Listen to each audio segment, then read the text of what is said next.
And we have a special presentation for you. We'll be getting into the MVO press conference right here on ZJB Radio. Outreach coordinator Volcano Observatory. During this event, a statement is going to be read by the MVO director, Dr. Graham Ryan. The statement draws on data and analysis produced by the MVO, which was discussed recently at the 26th meeting of the Scientific Advisory Committee, which was held on the Tuesday, the 25th of January. Along with Dr. Graham Ryan and the chair of the SAC, Professor Jurgen Neuberg, the press conference will also be joined by His Excellency Governor Andrew Pearce and Premier Joseph E. Farrell. Once Graham Ryan has read the statement, there will be opportunities for the press to then ask their questions in response to the statement. And also, in the interest of time, the questions will be limited to 2 per media organisation. So Dr. Ryan, if I could hand over to you to deliver the statement, please. Mute. Thank you, Kathleen. All right, so I'll now read out the statement. So good morning, everyone. I'd like to thank everyone for being here today. I'd like to acknowledge the presence of the Governor, the Premier, the media, and all the other viewers and listeners out there. As Kathleen stated, the following statement is based on data collected and analyzed by the MVO as part of our monitoring mission and on discussions at the 26th meeting of the Scientific Advisory Committee held last Tuesday on the 25th of January. So I'll now read the statement. Okay, statement on the status of the Sufferier Hills volcano, Monserrat. Joint statement by MVO and the Scientific Advisory Committee. The Sufferier Hills volcano has been in a state of unrest since the end of lava extrusion in February 2010. MVO's weekly reports indicate that activity at the volcano has been low for the past 12 years. However, these reports sometimes cannot adequately convey some of the more subtle changes that occur, especially over longer time periods. This statement provides an overall picture of the status of the volcano. Volcano tectonic earthquake activity has been very low since the end of extrusion, with an average of about 1 earthquake per day. We have, however, seen a small increasing trend in the daily rate of earthquakes over the last few years, rising from about 0.4 per day in 2018 to around 1.2 per day in late 2021. Between 2013 and 2018, routine monitoring of fumarole temperatures on the lava dome indicated a general cooling trend.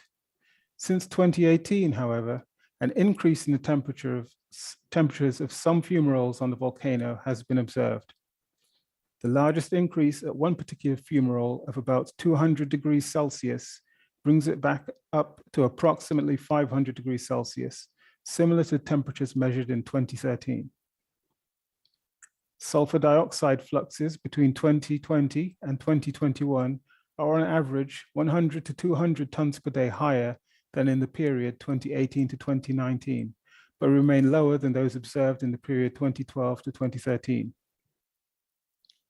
Since 2010, there has been no change in the pattern of deformation, which consists of slow, ongoing, island-wide inflation and infrequent displacements associated with volcanotectonic swarms observed only at sites close to the volcanic dome. These changes, along with other observations, including increased rockfall activity, indicate that there has been a subtle change in the activity of the volcano since about 2018. This is a reminder that the volcanic system is still active and a restart of lava extrusion remains a possibility. However, this observed activity does not indicate that lava extrusion is imminent or inevitable. If this were the case, we would expect to see other signals, including, among other things, significant low-frequency seismicity and swarms of volcanotectonic and/or hybrid earthquakes. The hazard level remains at 1, and it is our judgment that these changes do not merit an increase. MVO will continue to analyze the data and closely monitor the volcano and will provide updates as further information becomes available. And this statement is signed by myself, Dr. Graham Ryan, Director of the MVO, and Professor Jurgen Neuberg, the Chair of the Scientific Advisory Committee. Thank you for your attention, and I'm happy to take questions. Thank you so much. So we're now going to hand over to questions to the press. If we can head over to ZJB first, where we're going to be speaking with Winston Kafu-Kabi. If you could ask your first question, please, Winston. Good day all. This is Winston Kafu-Kabi from ZJB Radio. My first question to Dr. Ryan would be, when did the MVO first recognize the changes that he spoke about? And since he also touched on the weekly report, what can be done to include more information in the MVO report? It's sort of a double-barreled question, but the fact that we only have 2 questions that we can answer now, and I may have a follow-up. All right.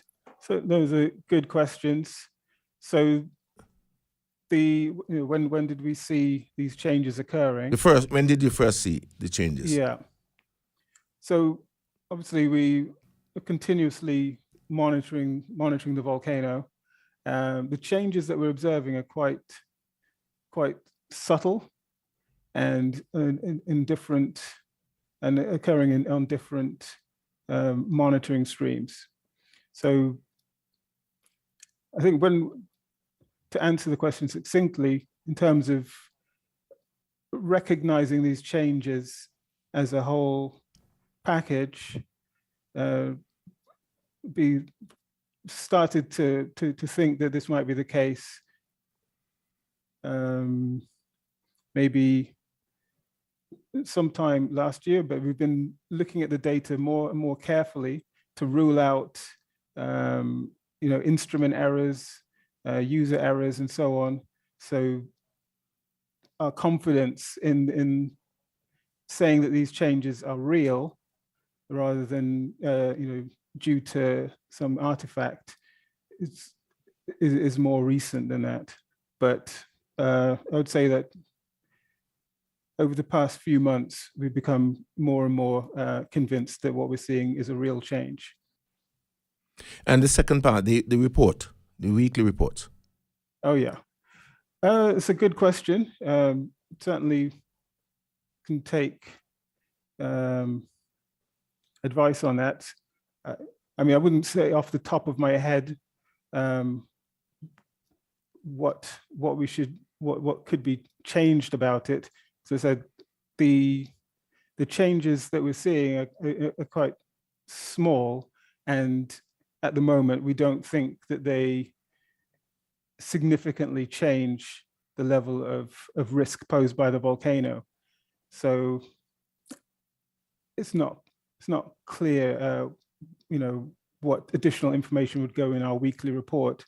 I mean, we CAFU have do the Volcano Vibes program, and I mean, I think maybe something like that where we can discuss things like this that kind of more broadly than would be addressed in the report. Might be some way of getting that information out. And the follow-up is, do you have even a little timeline as to how soon you will be able to determine if these subtle changes, what it would mean, especially for the people here on Monserrat? Yeah, so it's a good question. So what was kind of touched on a bit in the statement. So I guess the thing that worries us most is a resumption of surface activity at the volcano. And what we would expect prior to that, we would expect to see different kinds of precursors, particularly an increase in our long period low frequency seismicity, so long period earthquakes, hybrid earthquakes. I mean, those haven't appeared in the report much for a long time, but if we started seeing significant swarms of those, that would be one of the indications that things were ramping up. And I think we would agree that the probability of seeing surface activity at that point will have increased. And other changes on the dome, new big vigorous fumaroles opening up on the dome, kind of more deformation and so on. So to answer briefly, we would expect to see certain precursory signals if a kind of a restart was becoming more and more likely. Okay, my second question is on the volcano tectonic earthquakes. And I noticed that you went back to 2013 as to the figures that you were getting there. Now, over the past 26 years, we have heard that the VTs, or the volcano tectonic earthquakes, they are what were known as rock-breaking earthquakes. Means that something is moving, something is coming up. The question is, you have seen an increase there. Is it too early to determine whether something is really moving up, if it's magma or if it's just gases? Yeah, so I'll just answer briefly and then Locke come in. So like the volcano tectonic earthquakes are not necessarily to do with magma movement, but to do with a response of the crust to increased stresses. So what it's saying is that there's stresses in the crust and causing these small fractures to produce these small earthquakes. Magma movement is associated with these low frequency earthquakes, the long periods and the hybrids. So just, I think Locke wanted to come in and say a bit more on that. Yes, hi, Kafu. Yes, how are you? I'm good. Yeah, I missed really coming out to Monserrat last year.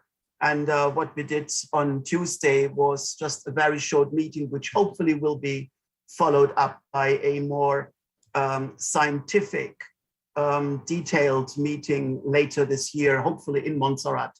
And then we'll have the opportunity to discuss more details. Let's just explain VTs. VTs can happen on a volcano that is slightly pressurizing, but it can also be an effect just by temperature changes, for example. So as Graham said, it doesn't necessarily mean magma is on the move, because if it's on the move, we would clearly see this, and we know this from Montserrat in low frequency events. And when you look at the charts MVO prepared, then you see clearly whenever we had an eruption and the stuff is coming out, then you have these swarms of low frequency events. Now, the changes are really subtle, and I think it is nothing new also seen on other volcanoes, that if you have an active system that provides still some energy, then you will have always a certain level of this unrest signal. And what MVO discovered now when they looked more carefully, that this is a slight change upwards. And probably your first question could also be rephrased as, why didn't you see that back in 2018? I interpreted your question at least in this way. And sometimes you see, you have just to take a break and look back at a bigger data set, and only then you can see these slight changes, which you wouldn't if you are on a day-by-day basis and compare the data.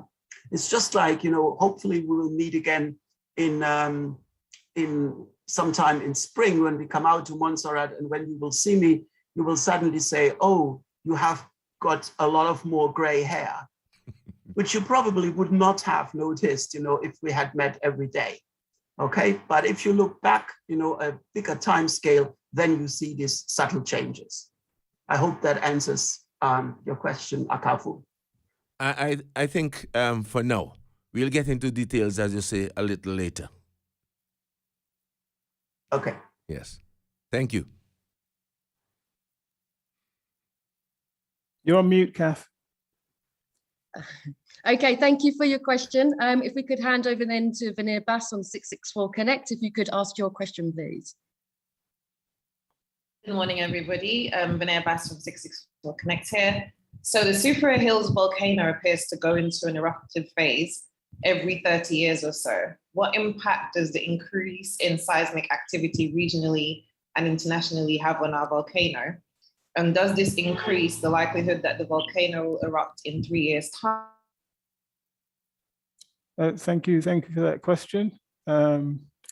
Yes, there's been a pattern on Monserrat that's been noted in historical record from the 1880s up to the 1990s of activity occurring every 30 years or so. So in the 1880s, the 1930s, 1960s, and then with the eruption starting in the 1990s. Those previous events were mainly associated with swarms of earthquakes that, you know, some of them caused some damage, quite vigorous. And looking back now, we think that those earthquakes were to do with magma attempting to get to the surface. And so the last of those swarms of earthquakes happened in the 1990s and culminated in the beginning of the eruption here. It's the cause of this cyclicity still remains, you know, one of the scientific mysteries. We don't fully understand what the cause of that was. And obviously, the big difference between previous swarms of earthquakes and now is that in the intervening period, we've had a big volcanic eruption that, you know, whatever system might be causing that cyclicity, you know, may have been disrupted by having, you know, a long eruption and a lot of material coming out from the subsurface. So we can't say that this cyclic pattern is still occurring. So what we would have to do is really, again, just keep looking at the monitoring data and looking for signals that the volcano is preparing to produce lava at the surface again. I again see various signals along low frequency earthquakes and others. Hello, I'm not sure if you heard my question. So I got cut off. We did hear your question, and, Yeah. and Graham did respond. So hopefully you can watch it back and get the response to that. Are you able to ask your second question? Yes, my second question is slightly off topic, but still relevant, I think. What plans does MVO have in place to tap further into volcano or science tourism now that the buried city is more or less overgrown and we can no longer hold claim to being the only island in the Caribbean with an active volcano? Yep. So, I mean, the MVO is one of the top tourism spots when we have tourism, and so that we get visitors. Pre-COVID, we got a large number of visitors coming in every year to come and visit the MVO and visit and see the views that we have quite spectacular views of the volcano that you can see from the MVO, and I expect that once COVID finally leaves us alone, then that kind of activity will start ramping up again. And I still think that Plymouth is still a pretty spectacular site, and I think that in the absence of COVID, that would probably be quite a draw still. And how would we tap into science tourism? Science tourism. So, I mean, we do have lots of scientists who are always expressing interest in coming here and working here. So I think that's something that's ongoing. We've looked into, and it's a kind of an ongoing development activity, which we kind of get sidetracked by our primary goal, which is to monitor and understand what's going on with the volcano, but looking at seeing if there are courses that we could provide that students might come and do short courses on Monserrat. So that's something that we're exploring at the moment. Graham, what about the conference that was planned? Yeah, that's a good point. Yeah, so yeah, we have these periodic conferences, and we had the 20 years on conference planned for 2020. It was in July, and then obviously in March, everything changed, and that was no longer possible. So I think we've now looking at, no, it's 25 years on, and we're now looking at 2030 to have that conference. And there's always a lot of interest in that, and we get a lot of scientists have worked on Monserrat, and obviously Loco has been working on Monserrat for a long time, and lots of other scientists, and they're always keen to come back and bring their students. And so I think like our next conference, would see a lot of people coming here. Okay, thank you very much. Thank you, Veneer. Okay, if we could then hand over to Aliugana Express, if you could put your questions, please. Good morning, Malika Mackenzie Weeks for Aliugana Express. My question, Graham, there are persons who have hope and who are interested in going back into areas that were evacuated, let's say Richmond Hill, Cork Hill, to their homes. They have this hope of going into their homes, some to spend days, some want to go and live. What would your advice be to those persons? Yep, so, well, decisions on what's allowed, those are not taken by MVO. So what we do is we analyze the hazard and risk in various areas in what's called Zone V. So one of the projects that we've been working on for some time now is to almost have a microzonation of the risk in Zone V. So obviously not all areas in Zone V are equally hazardous. And so what we're doing is looking at the risk from different volcanic hazards. So whether it's pyroclastic flows, whether it's ballistics, which is rocks ejected during explosions, lahars, and we're looking at how those risks vary across Zone V. And so one of the things that can come out of that is then a zoning, and then the people who have the authority to make decisions about what happens in Zone V can then use those products to make decisions based on the variation in risk in Zone V, and make decisions on what makes sense. Thank you. My second question, I think it may involve the Premier and the Governor. It's a follow-up to the same question. So if persons were able to go into, let's say, Cork Hill, I know a few years ago, Cork Hill had received electricity. I'm not sure that they still have it. What would be the plans in terms of water and electricity, utility access for the persons who would want to maybe access there during the daytime, go to their homes, just relax, do a little farming and so? Okay, that's not a me question, so I'll step back. Governor, thank you, Malika, for that question. We have been encouraging development in Cork Hill. As a matter of fact, we have tried to incentivize Monserratians or people who have property in Cork Hill to invest in Cork Hill. And clearly there is water. That's what is there. We have not invested as yet in electricity. But what you find is that persons who are rehabilitating their properties, at least one person, have in fact resorted to renewables. And that is a trend that we want to encourage, where persons can in fact use the natural resource that we have in terms of solar. And there's this property in Corkhill, you'll notice, who have established his domain and have also established a solar panel. So he has refrigerators and other things. So that's a form of electricity. Because any major development in Cork is going to also demand, of course, that service, and which will also require significant investment.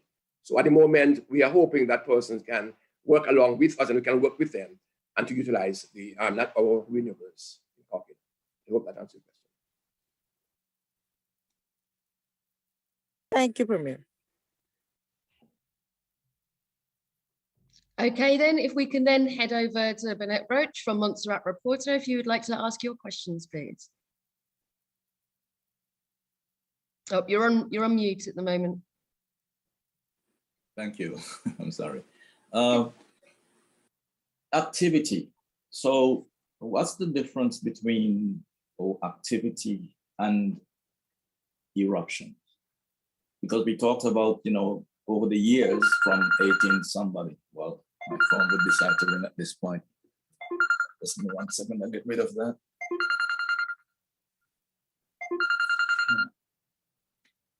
Yeah. We talked about activity over a period, and there was a question about the 30-year cycle of activity, but then we had eruption. What's so that if we were to have, can we maybe therefore look forward to maybe activity in the next 2-3 years, but not necessarily an eruption? I noticed also that Dr. Graham, he makes mention that there would be stuff leading up to that. And so with that, I would go back to an old long question, that would it be fair to say that we would not expect something to happen suddenly, but that we would have indications that something's likely to happen, and so preparations can be made. Right. So that's kind of the primary function of MVO is to monitor volcanic activity. So activity is just the signals. When we use it, we're saying the different signals that we're picking up related to the magmatic and volcanic system. So say like the seismicity, the earthquakes, the ground deformation, the amounts of gas coming out, and so we're measuring that all the time, and those are all signals that are produced by the magmatic activity. So what we do is we look at that, and then from those signals and activity, we try and understand what it means, and whether as humans we're most interested in when is it going to erupt and actually cause us a potential issue. And so that kind of leads onto the other part of your question, is that yes, we do expect to see precursor reactivity prior to a start of new lava coming to the surface. So we expect to see different things. I said, like, one of the primary things is lots of low frequency earthquakes, lots of LPs, lots of hybrids, banded tremor, and so on. So there are signals that usually accompany an impending eruption, and we expect to see those before that happens. And so it's one of the questions that we look at every year at the SAC. What's the probability that we would see precursor activity prior to eruption? And it usually comes out as very high. It's not 100%. It's probably between 80 and 90% is what we think. So we think it's very, very likely that we would see precursor reactivity, but there's still a small percentage chance that we wouldn't. But I think also, given the length of this pause and the fact, the system, it would take a lot to get the system moving again into a full eruption, and we expect that doing that, it would have to give us some warning signals. So that answers your question. Helpful. 30 seconds from reaching my home, as I come to my home, I have a beautiful view of the Sufferier Hills, of the volcano. The other day on Wednesday, I thought, to me, I'm trying to recall the height of it. Is it continuing to grow, extrude upwards? No, it's not. It's not. There's been no new lava since 2010. Theoretically, it's maybe gotten a few centimeters higher because the whole island is, during its entire pause, it's been inflating continuously, and that's one of the big kind of signals that tells us this volcano is still very much active. Is this continuous inflation, and it's about a centimeter a year of inflation is happening, but it's not something that you're going to see from your veranda. Yes. Okay. So as it is right now, if we were to have any serious activity, and as it's grown to where it is, what potential danger would we be in because of the height that it has at the moment? Yep. So I mean, like the things that can happen, it's like same things that happened during the previous eruptions.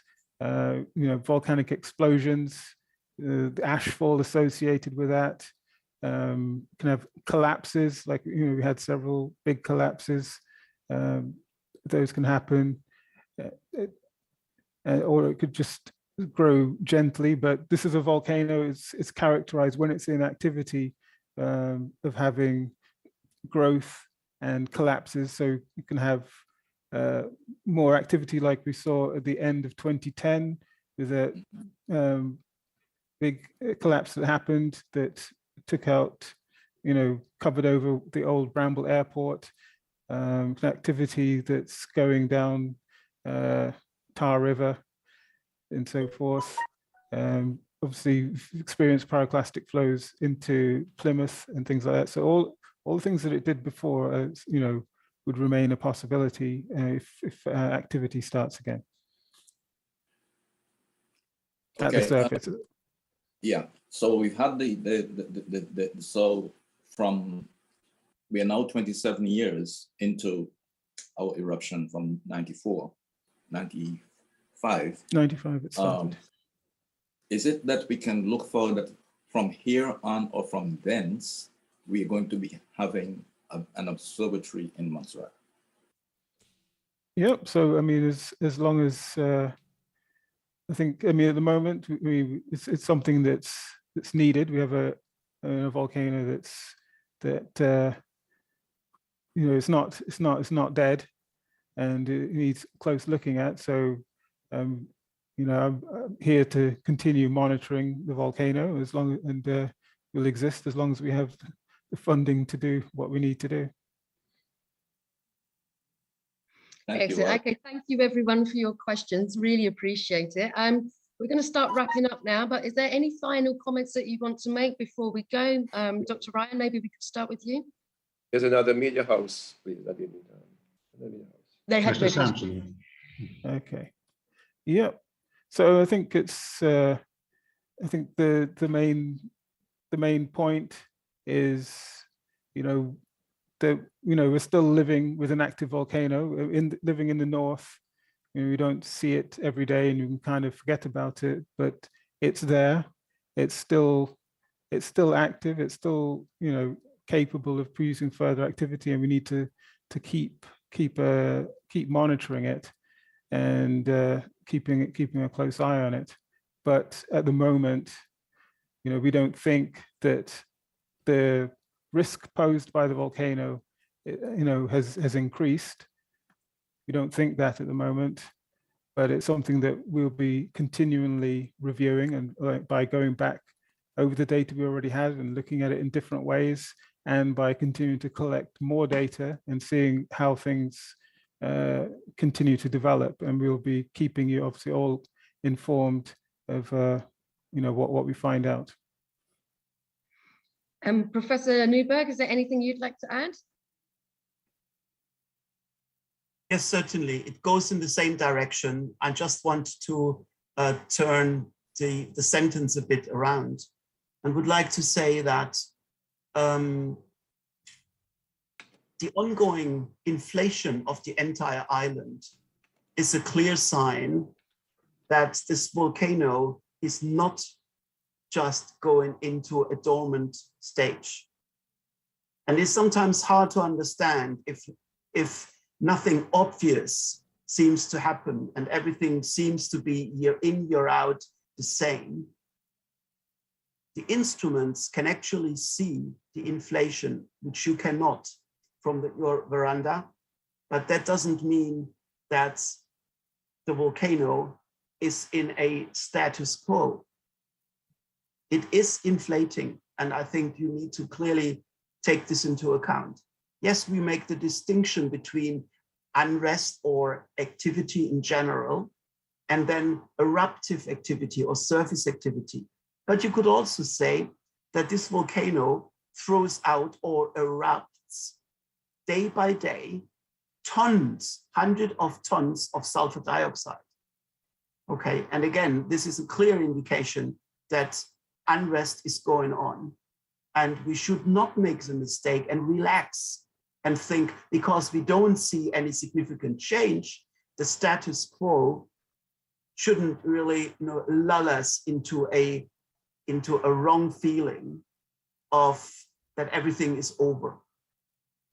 And you have to see this in contrast to an imminent eruption, which would be very threatening. I'm not saying this at all, but it should just remind us that this volcano is still active.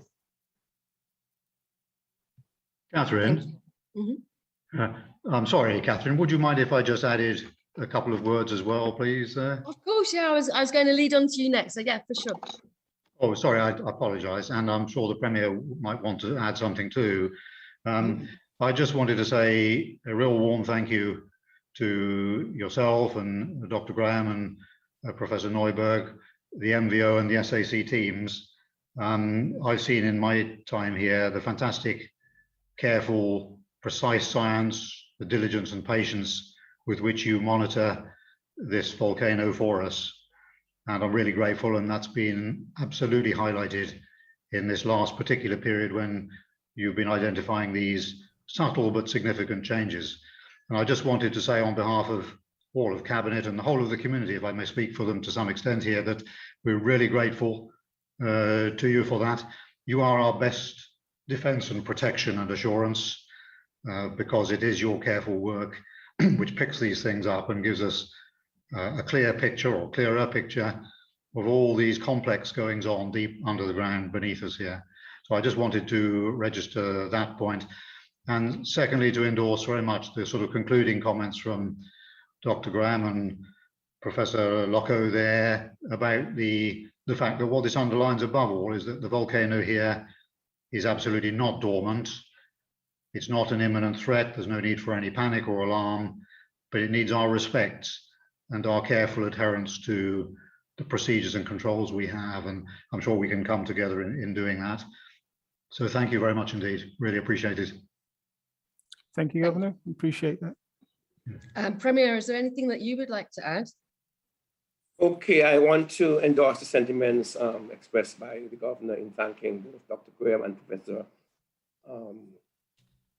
Neuberg for the excellent work that the MV has been doing over the years. As a result of their work, we tend to become complacent because we recognize that they are monitoring the volcano and any changes we will be notified. The message to take away from these sessions, though, is that the current activity is a constant reminder that the volcano is still active. That is key for us because so often we become complacent and forget that the volcano is still active.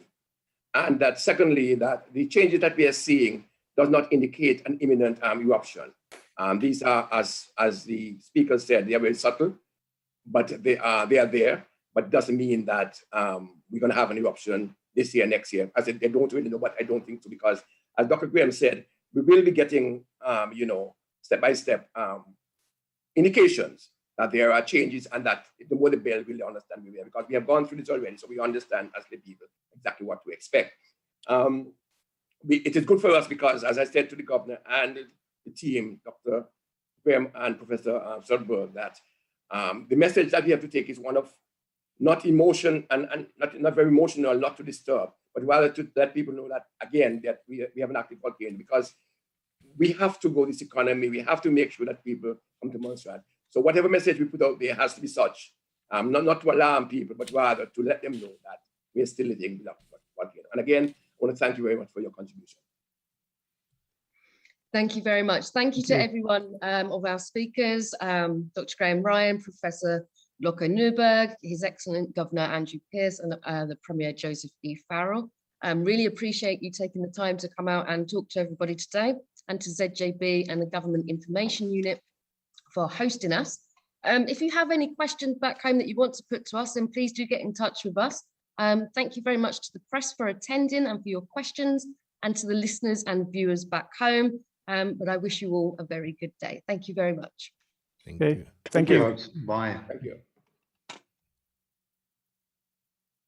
ZJB Radio, broadcasting from Montserrat in the Eastern Caribbean. You were listening to a press conference by the Montserrat Volcano Observatory. And in case you missed some of it or most of it, we'll have a repeat in just a few minutes. Stay tuned.